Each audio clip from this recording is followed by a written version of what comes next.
cost of living has been one of the biggest issues this election. It comes up every day, right? Someone comes up when we visit our residents as well. Yes. And many opposition parties have highlighted the GST in particular, and they have put forth proposals. Some include like exempting GST on essential items or reducing GST down from 9%, right?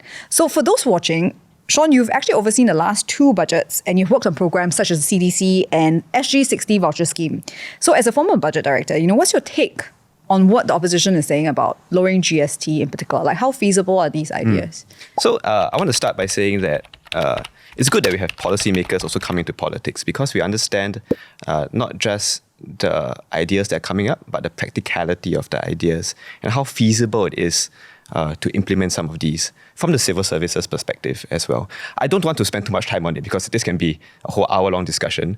But suffice to say that some of the ideas in terms of exempting certain items from GST and all would lead to additional adverse behaviors, like gaming, like seeing whether a certain item is essential and not essential. And then the companies would then try to reclassify their items in a certain bucket to get a lower GST.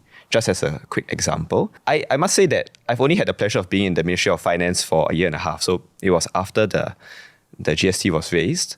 But what gave me a lot of pleasure was implementing the schemes, like the CDC voucher scheme and all, which gave that assurance for a time-limited period to many of our residents. In fact, many who saw the same video asked me what I told my son. Maybe Nat, I can share that with you. So as all parents, we don't want to answer our children directly, right? We don't want to tell them the answer.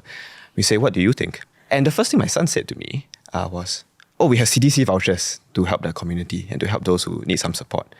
And I was like, that's great. That's great that you're thinking about that. I don't talk about that at home. Or rather, it's not that salient to me that I talk about that at home. So how does he know about the cost of living issues? He's 12, right? He's 12, yeah. PSLE, yeah. He reads the Straits Times. He reads the Straits Times. We have a hard copy at home. Just a plug. But I didn't stop there. I said that, yes, that's time-limited help. But what is the permanent help that we can do for Singaporeans?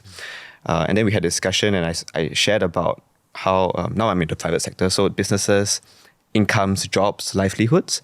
Raising incomes is a structural way in which we can help Singaporeans adjust to the cost of living. I'm mindful that in the community, there are many seniors who have retired long ago, for which rising incomes and a good economy may not necessarily translate into direct benefits. And so we're also thinking about how to support them better, both in terms of community support schemes, but also nationally, how we can give them more assurance in their retirement.